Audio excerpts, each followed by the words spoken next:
Pinakakansilan ng pamahalaan ng passport ni dating Bamban Tarlac Mayor Alice Go.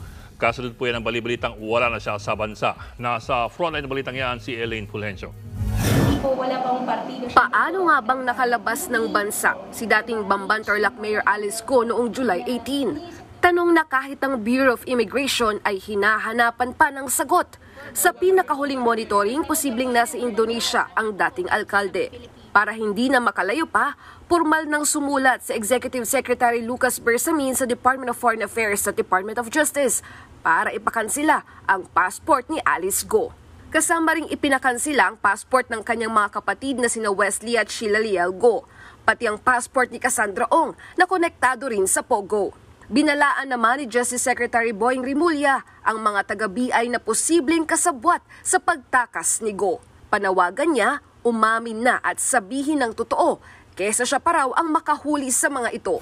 Nanindigan naman ang abogado ni Go na hindi pa umaalis ang dating alkalde para magkaalaman. Personal na humarap sa DOJ kaninang abogadong si Attorney Elmer Galicia na nakakita raw kay Go noon lang nakaraang linggo.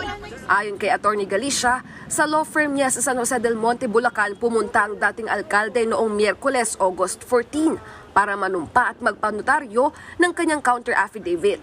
Kinumpirma rin ng dalawang piskal ang pag-uusap ni na Attorney Galicia at Go. Nakausap sila ni Alice Go doon sa baba ng kanyang opisina, nakita niya. At nagpresenta ng driver's license supposedly Alice Go sa kanya. And then he notarized the counter affidavit which was due to be submitted to the DOJ for preliminary investigation. Ayon naman sa NBI, mabigat ang pwedeng parusa sa isang abogado kung hindi siya nagsasabi ng totoo. Pwedeng madisbar ka or masuspend ka. Depende sa sitwasyon. We will siguro summon or subpoena Attorney Galicia kung he is still telling the truth.